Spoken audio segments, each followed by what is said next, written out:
Okay, welcome to Notes 4.9. This is discussing similar polygons. We have been talking about congruent triangles. Again, notice now we are changing the word congruent to similar polygons. Similar polygons are two polygons that are the same shape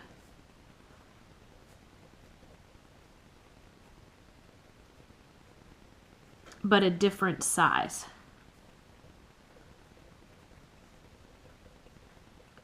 So even if they draw them to look like they're the same size, if they tell you that they are similar, again, that means they are the same shape, but they are a different size. So they are similar, not congruent. So if two polygons are similar, there are two things that are true. The first thing that's true is going to be that all the angles are congruent. And again, that's the symbol, and if you need to remind yourself, that means congruent. The second thing that's always true is that the sides are proportional. They're not congruent, just proportional. And for proportional or for proportions, you're going to use a colon. Okay? So let's kind of see how this works. If I scoot this down, it says use the similar figures below to answer the questions. Again, notice this symbol right here in the middle. This is similar. It doesn't have the equal sign underneath it that means congruent. So similar is just the wavy line. So now it says, what is AB? And again, if you have highlighters, you may want to get them out. But we've kind of already talked about this. AB is this side right here. And it corresponds to EF, this side over here. And again, we can look at that and know, based upon this, that A goes with E. So if we needed to, we could actually write angle A is congruent to angle E. That's the way they've marked it. We could do the same thing. Angle B is congruent to angle F. And then angle D is congruent to angle H. And angle C is congruent to angle G. So they all have their corresponding angles. They are all marked that they are equal. So our first step that all angles are congruent is done.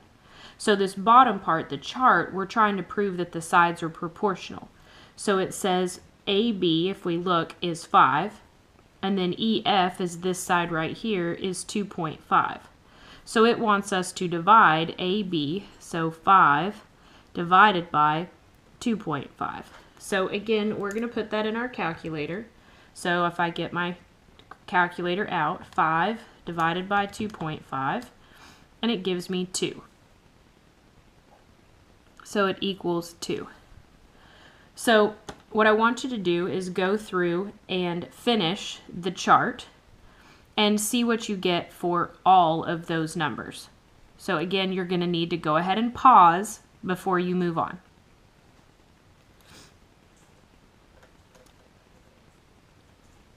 So once you've done that, now we can come down here and talk about a scale factor. The scale factor, sorry, let me move this up some. Okay. Again, the scale factor is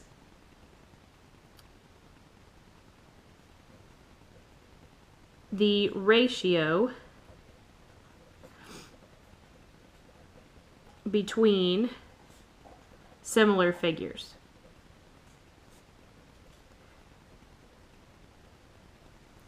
So in example 1, it says, what was the scale factor of quadrilateral ABCD to quadrilateral EFGH above?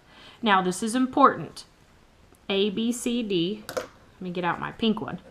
ABCD to EFGH. The way that you would write that would be this. ABCD to, meaning proportional to, EFGH. So to find the scale factor, you would actually divide. So it would be A, B, C, D divided by E, F, G, H. So we should have been able to pick any side. So if we did AB to EF, because those are the corresponding sides, we got 2. If you did these correctly, they should have all come out to be 2. So we could have said 5 over 2.5, pick any corresponding sides, and we get 2. Meaning that ABCD is 2 times bigger than EFGH. That's how a scale factor works. So if I go back up to the picture, I should be able to take any side here. 3 times 2 would give me 6. 4 times 2 would give me 8. 5 times 2 would give me 10. So again, this whole shape times 2 gives me this whole shape. So then we could do the same thing backwards. This, we would have to do what to get this? Well, we'd have to divide by 2 or take half. So let's see how that works out down here on example 2 as a scale factor. It says, what is the scale factor of EFGH to ABCD? So again, that would be EFGH to ABCD, meaning that when we set this up, we would need to take a side off of EFGH, and we would have to divide it now by ABCD. So now if I flip the side that I did, 2.5 divided by 5, and now I put that in the calculator, 2.5 divided by 5, it gives me 0.5. Now again, remember we can change that into a fraction, go over here to math, and then hit frac and enter, and it does tell me 1/2. So this is 1/2, which means that EFGH is half the size of ABCD. So now it says find the ratio of the perimeter. Again, remember the perimeter is the distance around. So let's say we go back and do the big one to the small one. So we're going to do the ratio of A, B, C, D, and we're going to do the perimeter of it. And we're going to compare that to the perimeter of E, F, G, H. So if we go back up to the picture, we're going to list all those sides in order. So we would need to do 5, 6, 8, and 10. So we could go down here and we would do 5 plus 6 plus 8 plus 10, and that's the perimeter of ABCD. And now we do the same thing for EFGH, 2.5, 3, 4, and 5. So 2.5 plus 3 plus 4 plus 5. So if we use our calculators, we can add those numbers up.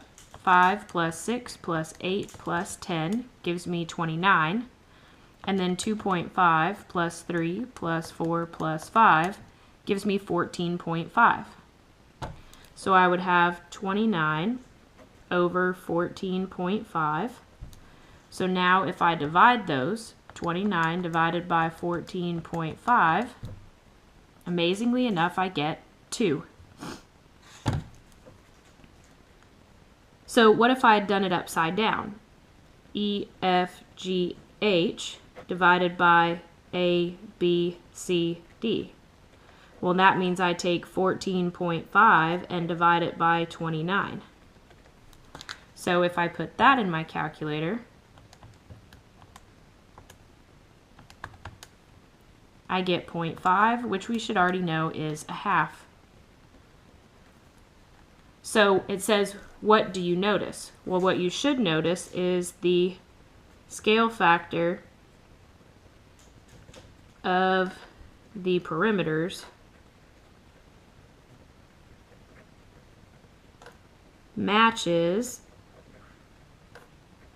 the scale factor of the sides.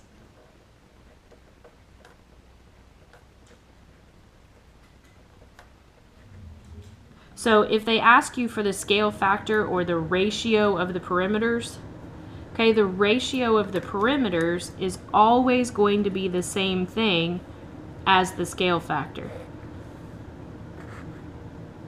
Good. So let's turn the page.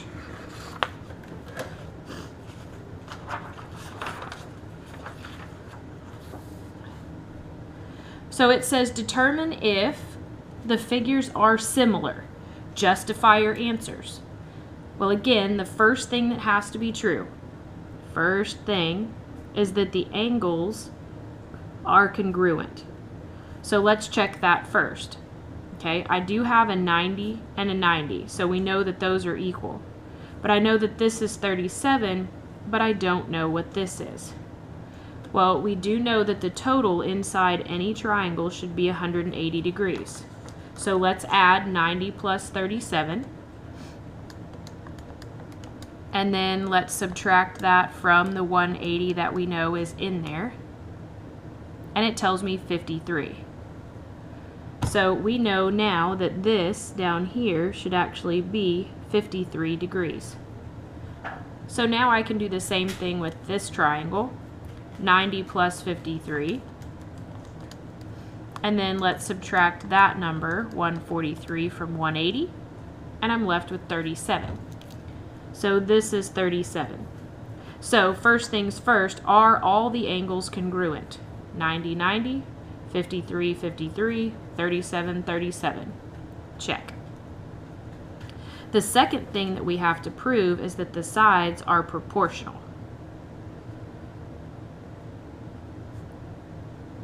And in order to do that, we have to set up some proportions, or some ratios actually. So this side, and I guess I'll color code them for you, this side again corresponds to this side. So those two numbers are going to equal each other. Or not equal each other, but ratio with each other. And then the purple goes with the purple down here. And then our hypotenuse of the triangle, this one out here, should go with this one out here. Now, it does not matter how you set up these ratios, but you always got to start in the same place. So if you always start with the big one and then go to the small one, then you need to do that every time. If you start with the small one and go to the big one, that's also okay. So I'm just going to start, and I'm always going to do the small one over the big one. So if I do 6 over 9, that would be one of my proportions.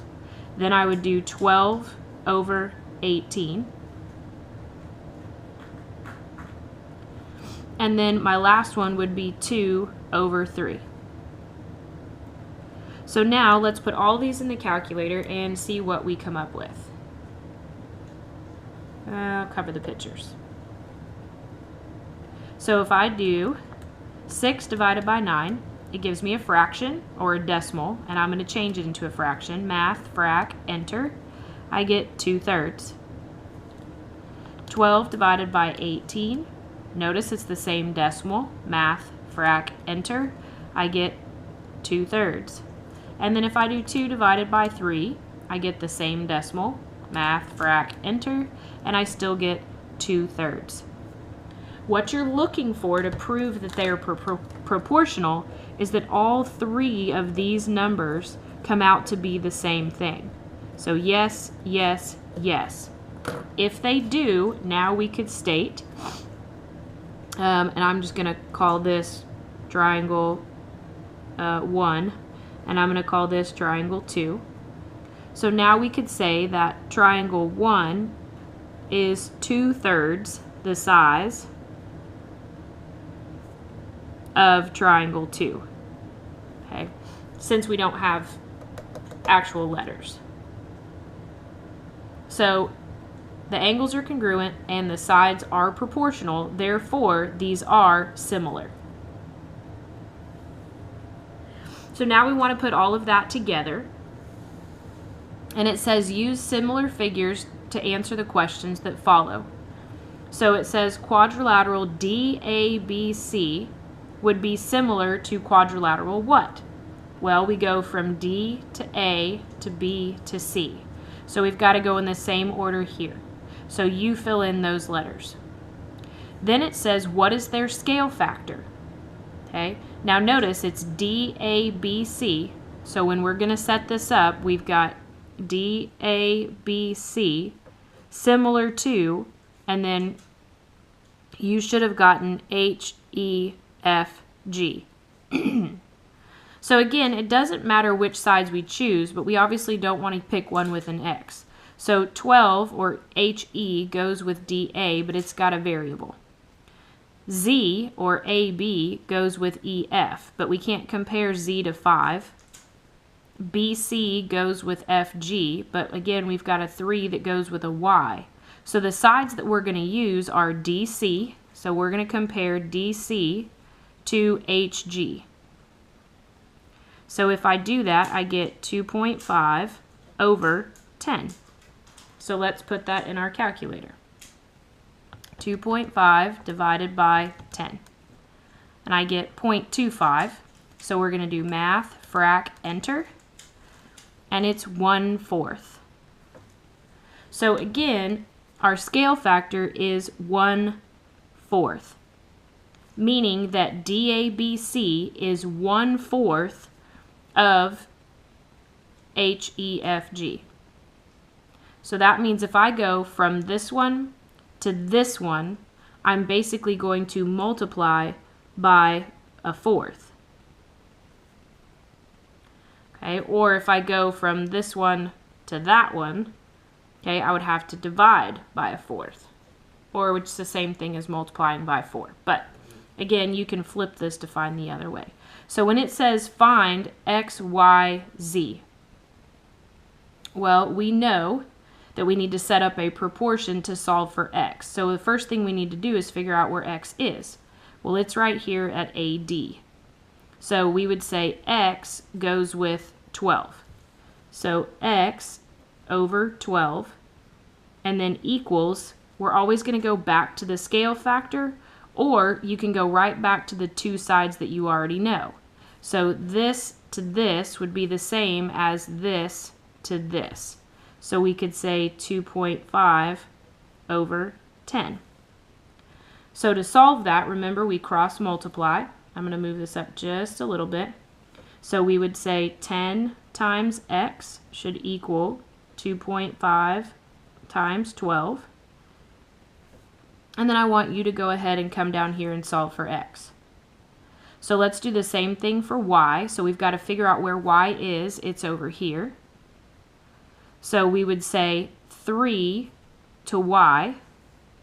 So 3 over Y would be equal to 2.5 over 10. Again, we're always going to go back to whichever two sides we use to get our scale factor, or you can always put your scale factor in over here. So now you guys solve for Y.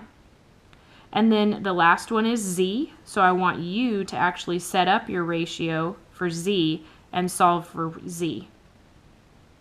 Now it says, what is the ratio of the perimeters? Well, once you know X, Z, and Y, you can fill those in and you can find the ratio of the perimeters just like we did on the front page.